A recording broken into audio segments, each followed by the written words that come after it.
যে গরম পড়তেছে এই গরমের মধ্যে বারবার কিন্তু ঠান্ডা কিছুই বারবার খেতে ইচ্ছে করে। আমি কিন্তু অনেক বেশি ঠান্ডা পছন্দ করি, বিশেষ করে গরমকালে। তবে শীতকালে একদমই আমি ঠান্ডা খেতে পারি না, আমার অনেক সমস্যা হয়। এরকম ঝাপসা গরমের সময় আমার প্রতিদিনই ঠান্ডা কিছু চাই, হয় আইসক্রিম নয়তো অন্য কোনো কিছু। তবে আমার ঠান্ডা লাগবেই। আমি প্রতিদিনই হচ্ছে যখন আমার গা জ্বালা-পোড়া করে তখন ঠান্ডা কিছু কিনে নিয়ে আসি। এই গরমের সময় আমার হাসব্যান্ডও কিন্তু অফিস থেকে আসার সময় আমার জন্য প্রতিদিনই চকবার আইসক্রিম নিয়ে আসে, কিংবা বক্স ভর্তি আইসক্রিম নিয়ে আসে। মানে ঠান্ডা আনবেই, কারণ জানে যে এই সময় আমার অতিরিক্ত গরম লাগে আর এই সময় আমি ঠান্ডা খেতে খুবই পছন্দ করি। গরম আসছে পর্যন্ত প্রচুর পরিমাণে কিন্তু আইসক্রিম কিনে খাইছি। তো আজকে চিন্তা করলাম যে আর আইসক্রিম কিনবো না, কারণ এমনিতেই অনেক টাকা খরচ হয়ে গেছে প্রতিদিনই আইসক্রিম কিনতে কিনতে। আর আইসক্রিমের যে দাম দোকানে, প্রচুর দাম। তো এই জন্য বাসায় আজকে হচ্ছে আইসক্রিম বানিয়ে ফেলতেছি। বাসায় আইসক্রিম বানানো মানে তো বিশাল একটা খুশির আয়োজন আমার বাচ্চাদের। আমি হচ্ছে আধা লিটার দুধের একটা আইসক্রিম তৈরি করব। এখানে আধা লিটার দুধ, তারপর হচ্ছে কর্নফ্লাওয়ার, এরপর গুঁড়া দুধ আগেই মিশিয়ে নিয়েছিলাম। আর দুধটা একটু বলক আসার পরেই আমি হচ্ছে কর্নফ্লাওয়ার আর দুধের মিশ্রণটা এখন ঢেলে দিচ্ছি। তারপর দিব কনডেন্সড মিল্ক। কনডেন্সড মিল্ক দিলে কিন্তু এক্সট্রা একটা মিষ্টি জাতীয় খাবারের মধ্যে স্বাদ আসে। আর তার জন্য আমি এখানে কনডেন্সড মিল্কটাই এখানে মিশিয়ে নিচ্ছি। তারপর হচ্ছে সামান্য চিনি দিব।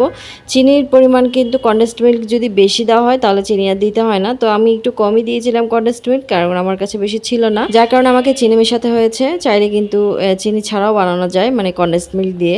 তো এগুলো ভালো করে একটু ফুটিয়ে নিয়েছি, আর একটু ঘন ঘন হয়ে আসার পর আমি এটাকে নামিয়ে ঠান্ডা করে তারপর যে ফ্রিজে রেখে দিব 1 ঘন্টা। দোকান থেকে যে কোনো কিছু আনলে কিন্তু সেটা তেমন একটা তৃপ্তি সহকারে খাওয়া যায় না, কারণ অল্প পরিমাণেই বাসায় আসে, কারণ এটার টাকার একটা খরচের ব্যাপার আছে। তো যাই হোক, হয়তো যাদের বেশি টাকা আছে তারা আনতে পারবে, কিন্তু আমাদের মতো মধ্যবিত্ত ফ্যামিলি তো একটু হিসাব করেই চলতে হয়।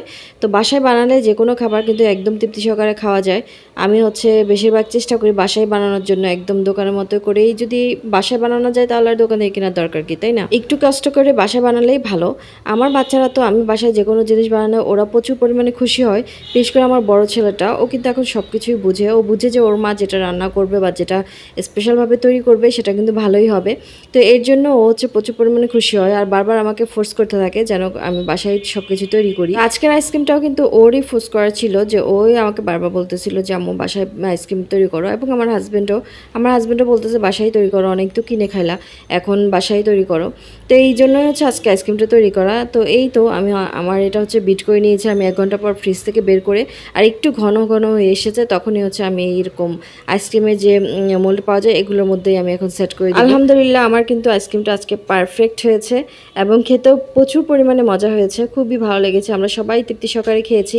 আর এখানে দেখবেন আমার অনেকগুলা হচ্ছে কাঠি জমে গেছে আইসক্রিম খেতে। আমি প্লাস্টিকের যে ইয়েগুলো দিয়েছে, মোল্ডের মধ্যে যে কাঠিগুলো দিয়েছে ওগুলো সরিয়ে আমি যেগুলো আইসক্রিম খেয়েছিলাম ওই কাঠিগুলো জমিয়ে রেখেছিলাম। এখন আজকে হচ্ছে ওগুলো দিয়েই আমি এখানে সেট করে দিয়েছি, যাতে করে একদম দোকানের মতো একটা লুক আসে। তো এই যে আমাদের মালাই কুলফি একদম রেডি, মালাই কুলফির মতো লাগতেছে। এই যে দোকানের মধ্যে বিক্রি করে না মালাই কুলফি বলে, একদম সেরকম এসেছে শেপটা, খুবই সুন্দর এবং খুবই মজা হয়েছে। আপনারাও বাসায় এই গরমের মধ্যে একবার ট্রাই করুন।